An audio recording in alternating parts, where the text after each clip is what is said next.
une chaîne musicale entièrement dédiée à la musique classique et à ses artistes, c'est sur Radio-Canada Audio que ça se passe. Branchez-vous sur Ici Musique Classique.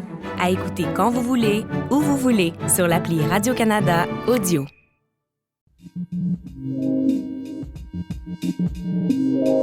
Nous sommes le vendredi 9 janvier. Voici à la une.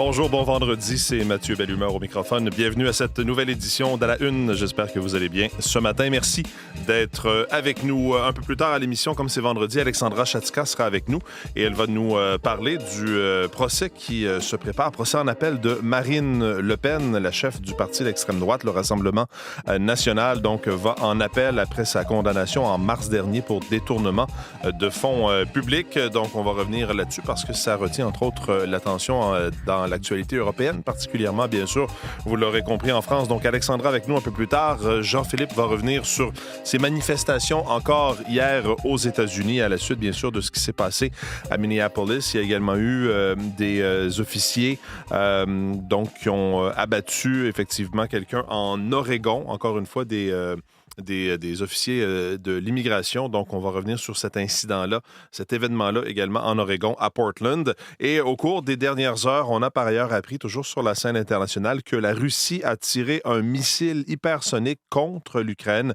Donc, la Russie et l'armée russe qui a déclaré un peu plus tôt aujourd'hui avoir tiré ce missile contre l'Ukraine en représailles à ce que la Russie présente comme une tentative ukrainienne de frappe de drone sur une résidence de Vladimir Poutine le mois dernier, ce qui a été démenti par Kiev. Tout ça, alors, je vous rappelle qu'il y a des discussions pour en arriver à un plan de paix. Voilà que la Russie a utilisé donc un missile hypersonique contre l'Ukraine. Donc, il y aura certainement des développements au cours des dernières heures sur ce front-là également. En studio, pour l'instant, avec moi, eh bien, Olivier est là et Véronique également. Bonjour à vous deux. Bonjour. On s'attend à du temps très doux. C'est déjà doux et là, même de la pluie ce matin, Véronique? Oui, ça va commencer ce matin pour les Laurentides, secteur de l'Outaouais. Ça va cheminer graduellement cet après-midi, s'en aller vers l'est avec un mélange de précipitations. Il y a une petite possibilité de pluie verglaçante au nord du Saint-Laurent. Alors, redoux marqué, vent fort et précipitations mélangées. Aujourd'hui, on en reparle tout à l'heure. On va faire le tour des prévisions de la météo en détail tantôt. Le temps de parler sport avec Olivier. La foule qui chante à cappella, moins d'une minute à la période. Le Canadien va chercher à mettre fin à ses doutes au centre belle. Oui, toute une soirée, encore une fois, au Centre Bell pour les partisans contre, quand même, les Panthers de la Floride. Bon, je comprends que bien de leurs meilleurs joueurs n'étaient pas sur la glace, mais une belle victoire, encore une fois, devant les partisans du Canadien. C'était peut-être pas des panthères, mais des chatons qu'on avait devant nous hier. C'est dur pour les joueurs qui restent. Non, une très bonne équipe qui demeure très dangereuse, mais avec des joueurs en moins, des joueurs très importants. Matthew Tkachuk depuis le début de la saison, Alexander Barkov, et hier, c'était Seth Jones et Brad Marchand qui étaient absents pour le match d'hier. Bien entendu que ça ouvre une porte au Canadien de Montréal. Et le Canadien de Montréal, c'est pas gêné dans cette victoire de 6-2 hier face aux Panthers. C'est Alexandre Texier qui a encore une fois animé la foule avec un tour du chapeau. Je lisais ce matin sur la Presse Plus le titre qui était assez bon, le tour du béret. Parce que c'est le Français Alexandre Texier qui a réussi le tour du chapeau hier, 3 buts. C'est 2 matchs consécutifs avec 3 points pour Texier. Ça a été une bonne soirée aussi pour Samuel Montembeault, une bonne soirée encore une fois dans l'ensemble pour le Canadien de Montréal qui a un peu varié les buts, que ce soit par des défenseurs ou des attaquants. Encore une fois, ça a été un match très bien mené. Et pour Alexandre Texier, ça a été les casquettes sur la patinoire et les fleurs après le match. Et il semble toujours un peu mal à l'aise. C'est un homme de peu de mots. Voici une des réponses qu'il a offert lorsqu'on lui a parlé de ce fameux tour du chapeau et de l'accueil de la foule ou du soutien de la foule au Centre Bell hier. J'ai toujours eu confiance en ma game, puis il fait d'une opportunité, puis ça se passe bien. Comme je l'ai dit, il ne faut pas être trop haut, trop bas, garder les pieds sur terre aussi, puis je vais juste continuer à jouer de la même manière. Ah, c'est bien ça. Pas trop haut, pas trop bas. Oui. Exact. Garder les pieds sur terre. Et donc, c'est 6 points pour lui en 2 matchs. Et depuis son arrivée avec le tricolore, c'est quand même 7 buts, 7 passes en 22 rencontres. Pas certain qu'on attendait cette production offensive-là d'Alexandre Texier, quoique Martin Saint-Louis dit l'avoir scruté déjà alors qu'il était dans la Ligue américaine, alors que Saint-Louis donne un coup de pouce avec les Blue Jackets de Columbus. Donc, connaissait déjà le personnage et ses habiletés. Mais là, je pense que ça excède un peu les attentes. Et d'ailleurs, Martin Saint-Louis a peut-être expliqué pourquoi ça va si bien pour Alexandre Texier chez le Canadien. Moi, je pense que Tex, il joue la game qui est en avant de lui, puis il a tous les outils pour faire ce que son cerveau il dit, puis son cerveau il est assez élevé. Fait que il essaie pas de réinventer quelque chose, il joue la game qui est en avant, puis il y a une opportunité présentement de jouer avec des excellents joueurs, puis je pense qu'il prend l'opportunité, puis il avance, c'est ça qu'il fait. Il avance vers la game qui est en avant de lui. Le cerveau, il va vite, mais il est capable de suivre le cerveau. Ça, c'est bon signe. Et donc, le Canadien jouera demain sa prochaine rencontre face aux Red Wings de Détroit. Et simplement, vous mentionnez justement que le Canadien prend la première place de la division Atlantique avec cette victoire d'hier. Donc, voilà, ça va très bien pour le Canadien de Montréal. Tant mieux, tant mieux. La météo maintenant, et on va faire le détail des prévisions avec Véronique, mais ça pourrait compliquer le travail des skieurs de boss lors de cette fin de semaine de la Coupe du Monde à Saint-Côme. Ça débute aujourd'hui. Donc, aujourd'hui, les épreuves en individuel. Demain, les épreuves en parallèle. C'est Michael Kingsbury qui sera bien sûr sous la loupe des amateurs parce qu'il pourrait décrocher sa 100e victoire en carrière en Coupe du Monde à Saint-Côme. Il a dit qu'aujourd'hui, c'est la journée où il donnera tout. Les énergies sont mises sur la compétition en individuel. Aujourd'hui, on annonce peut-être du verglas. Je vais laisser quand même Véronique nous donner les détails. Ça pourrait compliquer les choses, quoique hier, les skieurs ont dit que c'est peut-être sur la piste que c'est le plus sécuritaire parce que, bon, la neige sera un peu molle et ça, ils aiment ça, des conditions idéales. Souhaitons que ce sera idéal pour Michael Kingsbury, mais aussi pour Maya Schwinghammer chez les femmes qui avait remporté l'an dernier l'épreuve. Donc, pourquoi pas aller défendre sa couronne aujourd'hui. Donc, ce sera à surveiller. Et tout ça est diffusé sur le site tout.tv. C'est présenté par Radio-Canada. Donc, allez voir ça sur notre site. On sera là pour vous présenter ces épreuves. Merci beaucoup, Olivier. Un plaisir. Bonne journée. Oui, c'est ça, de la pluie au Neige sud, molle, puis peut-être du verglas à cette hauteur-là, à Saint-Côme. Oui, mais il n'y en aura pas tant que ça. Okay. C'est peut-être un petit début avant la transition, là, donc ça va se changer en pluie quand même assez rapidement, mais quand même 10-20 mm de pluie là, pour les régions plus au nord. Au sud du Saint-Laurent, on aura plus 5 à 10 mm. Samedi, la journée est tranquille. Il y a des éclaircies, tout ça. Les nuages sont présents en cours d'après-midi. Les températures redescendent et dimanche, il y a d'autres neiges à venir. En moyenne, une quinzaine de centimètres par endroit. Mais comme on sera très près du zéro, combien il nous restera exactement à pelleter? À voir dimanche matin en ouvrant l'œil. Mais selon les modèles, c'est du 10-15 cm pour la journée de dimanche. En fait, ça commencera samedi soir. D'ici là, les vents seront de la partie aujourd'hui. Ça commencera à se lever cet après-midi, mais les pointes de vent les plus fortes, on les aura au cours de la soirée et de la nuit. Donc, 50 à 80 km à l'heure, quelques pointes à 70-90 vers l'est du Québec. La pluie va s'estomper au cours de la nuit. Le ciel va se dégager en fin de nuit. Et comme je le mentionnais, tranquille samedi, retour de la neige dimanche. Ce sera plus froid parce que là, la pointe des températures douces, on l'aura cette nuit. En journée, 5-6 degrés, mais ça va grimper jusqu'à 8-10 degrés possibles au cours de la nuit et redescendre plus près de zéro demain. Vers l'Abitibi, la pluie commence ce matin. Ça se rechangera en neige ce soir et il y aura à nouveau de la neige de prévu pour dimanche, maximum de 3. Le Saguenay, le Lac-Saint-Jean, le Bas-Saint-Laurent, la Gaspésie, la Côte-Nord. Bon, les précipitations pour le Saguenay, le Bas-Saint-Laurent, ça commencera cet après-midi avec un petit risque de précipitations verglaçantes. Sinon, ça commencera ce soir pour la Gaspésie et la Côte-Nord en neige. Ça se changera en pluie éventuellement par la suite demain. En territoire ontarien, on a cette pluie qui va redevenir de la neige sur la portion nord ce matin. Les vents sont forts également, les températures sont à la baisse. Toronto-Windsor, vents forts qui vont s'estomper graduellement en après-midi. Nuageux avec une possibilité d'averses et d'orages. Et la pluie commence ce matin à Ottawa. Précipitations verglaçantes possibles en début de séquence avec un maximum de 6. Les vents seront forts également. À Vancouver, les averses cessent. Et dans les prairies, on peut dire que c'est plutôt du beau temps dans l'ensemble. Quelques flocons possibles en après-midi pour Edmonton, pour Winnipeg. Les températures sont légèrement sous zéro, donc moins 8, moins 9, Regina, Winnipeg. Autour de moins 3, 2 degrés pour Edmonton et Calgary. Et week-end très doux à venir pour les gens de l'Alberta. C'est du 6 à 10 degrés au thermomètre. Quand même. Merci beaucoup. Bonne fin de semaine. Et vous aussi. Au revoir.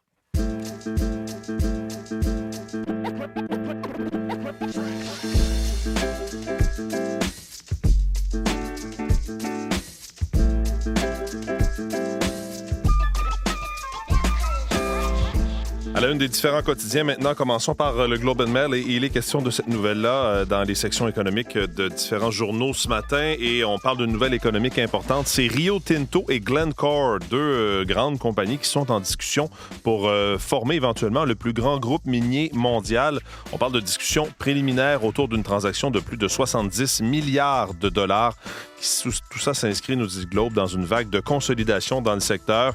Hier, les deux entreprises, donc Glencore et Rio Tinto, ont indiqué dans des communiqués distincts que les deux sociétés se sont engagées, et je cite, à des discussions préliminaires en vue éventuellement d'une véritable fusion par échange d'actions.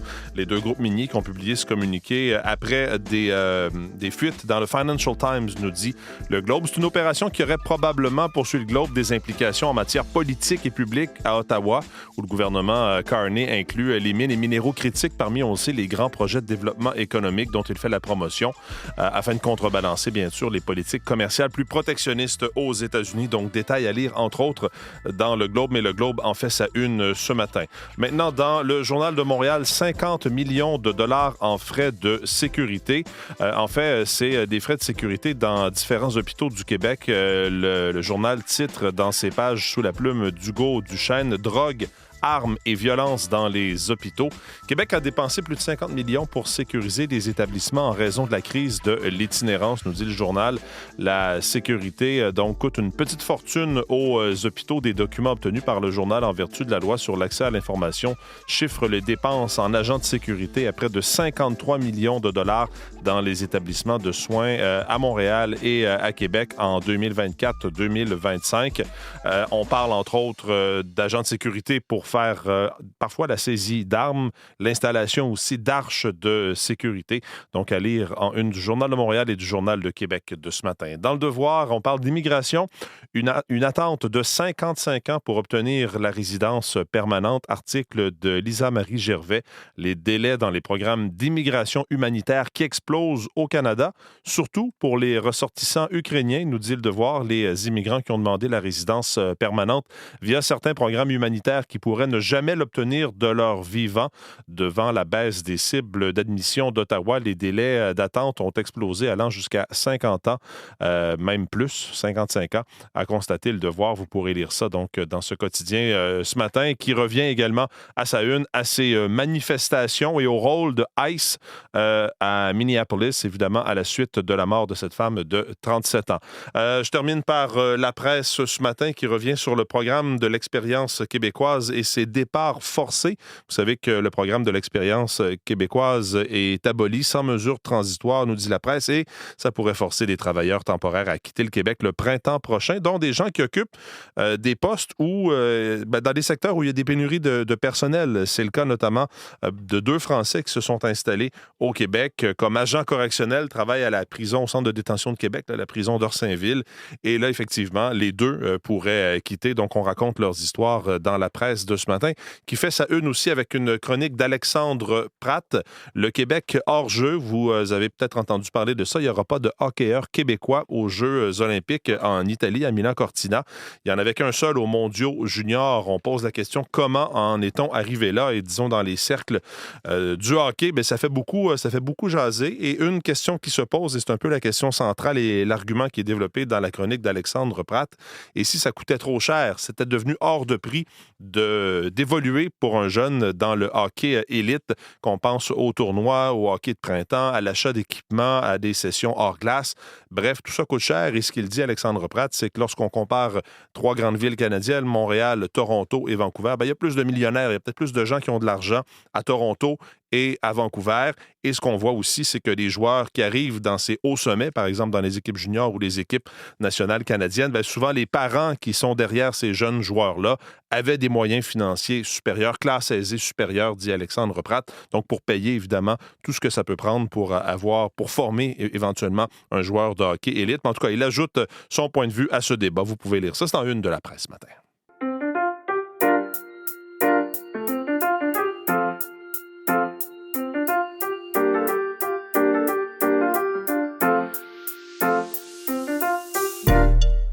Jean-Philippe Robillard est maintenant en studio avec nous pour nous parler de ces tensions qui demeurent vives aux États-Unis. Jean-Philippe, d'abord, bonjour. Bonjour, Mathieu. Encore une fois, des centaines de personnes qui ont manifesté après la mort de cette femme, Renée Nicole Good, cette mère de famille de Minneapolis qui a été abattue par un agent de la police de l'immigration.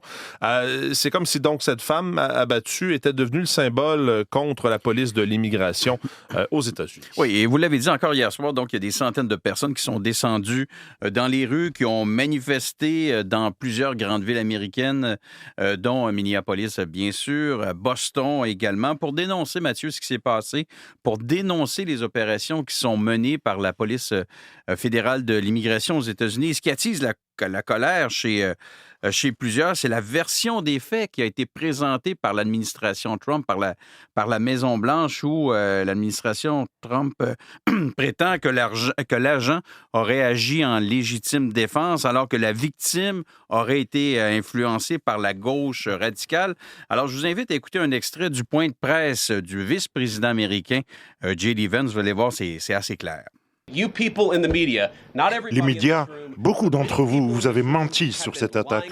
Elle essayait de percuter cet homme avec sa voiture. Il a riposté, il s'est défendu. Il avait déjà été gravement blessé dans des opérations policières. Tous ceux qui ont répété le mensonge en disant que c'était une femme innocente qui se promenait en voiture à Minneapolis quand un agent lui a tiré dessus, vous devriez avoir honte.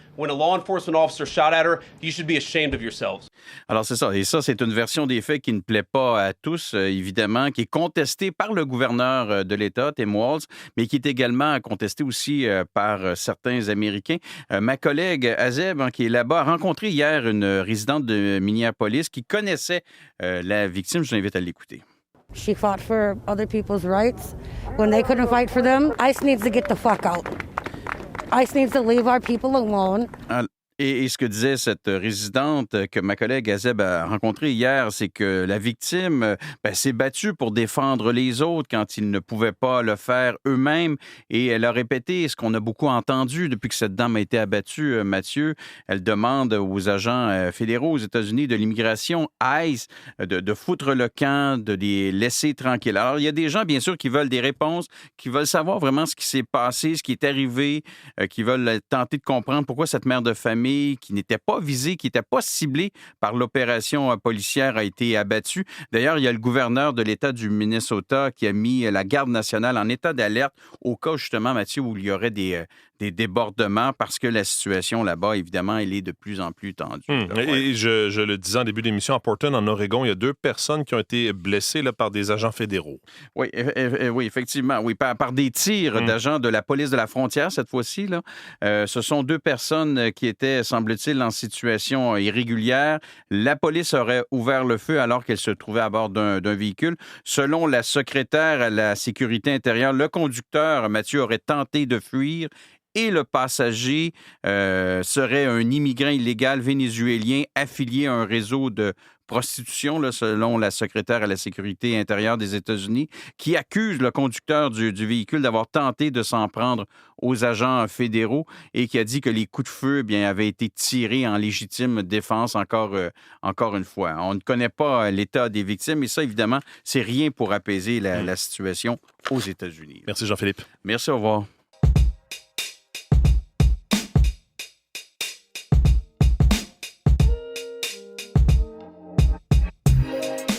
En France, lundi, commence le procès en appel de Marine Le Pen du Rassemblement national, jugée et condamnée, rappelez-vous, en mars dernier pour détournement de fonds publics. Elle espère être innocentée en appel, mais il y a des soupçons d'ingérence américaine maintenant qui font peser des doutes sur ce second procès. Alexandra Chatzka se joint à nous. Bonjour Alexandra. Bonjour Mathieu. Rappelez-nous d'abord pourquoi elle avait été condamnée, Marine Le Pen. Mais elle avait été condamnée, Mathieu, dans l'affaire appelée l'affaire des assistants parlementaires. Elle a été, à l'époque où elle était députée européenne, elle aurait détourné l'argent destiné à payer ses assistants parlementaires, payés par le Parlement européen, et elle s'en est servie pour financer son parti ou pour payer des employés du Rassemblement national en France, pour les besoins du parti en France. Alors, en mars, avec 11 autres accusés, Elle a été condamnée à 4 ans de prison, 2 années fermes, 100 000 € d'amende et 5 ans d'inéligibilité, ce qui est très important ici parce que l'élection présidentielle est l'an prochain en France et le Rassemblement national est en avance dans les sondages et il n'y a pas de candidat très fort en face. Donc, elle a des réelles chances pour être élue l'année prochaine comme présidente de la France. Alors, le procès en appel a été consenti dans un temps record, justement, pour lui permettre d'être candidate, éventuellement, si elle est innocente. Bon, et là, il est question d'une possible ingérence de Washington dans ce procès en appel. En fait, c'est il y a 3 jours, le magazine allemand, le bien connu Der Spiegel, qui a publié un article là-dessus. Exactement. Alors, le célèbre magazine d'investigation a révélé que l'administration Trump s'apprête à imposer des sanctions aux 3 juges, imaginez-vous, du tribunal de première instance qui ont condamné Marine Le Pen. Alors, évidemment, ça a ému énormément le président du tribunal de Paris. Il a fait une sortie publique en mettant en garde contre une ingérence possible américaine et qu'il a qualifiée d'intolérable et d'inacceptable. C'est grave, mais ça ne serait pas la première fois. Alors, je vous rappelle qu'il y a quelques mois, Washington a imposé des sanctions à 6 juges et 3 procureurs de la Cour pénale internationale. C'est passé un peu inaperçu parce qu'il y a tellement de choses qui se passent avec cette administration Trump, évidemment. Mais le procureur général de la Cour pénale internationale faisait partie de ces juges. Et il y a un juge français qui fait partie de ces 6 juges sur qui on a imposé des sanctions, Nicolas Guilloux.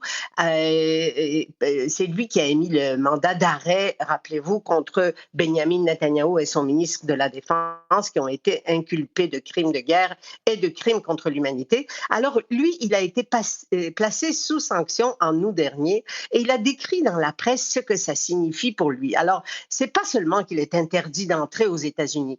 Toute personne ou entreprise américaine qui fait affaire avec lui n'a plus le droit de faire affaire avec lui. Alors, est interdite de fournir des services à une personne qui est sous sanction. Alors, pour lui, par exemple, tous ses comptes de Amazon, PayPal, Airbnb, tous ces comptes ont été fermés. Il a été interdit de cartes bancaires un peu partout sur la planète. Rappelons-nous que Amex, Visa, Mastercard, tout ça, c'est américain. Alors, il dit c'est comme être envoyé dans les années 90. Selon plusieurs experts, si l'Europe ne met pas en place un mécanisme de blocage de ce genre de choses, il n'est plus possible de garantir l'état de droit dans les pays européens. Oui, il y a de quoi faire peur à un juge qui déplairait à Washington, effectivement. Exactement, d'autant plus que l'administration Trump favorise clairement les partis populistes d'extrême droite comme le Rassemblement national. Rappelez-vous le célèbre discours de J.D. Vance à Munich. Trump, en mars dernier, a sympathisé ouvertement avec Marine Le Pen après sa première condamnation, qu'il a qualifiée de politique, qu'il a comparée à ses propres déboires avec la justice. Et dans le document, il y a quelques semaines, où il dévoile sa stratégie de sécurité nationale, clairement, il appuie les partis européens patriotiques, met l'Europe en garde contre l'immigration, contre le grand remplacement, etc.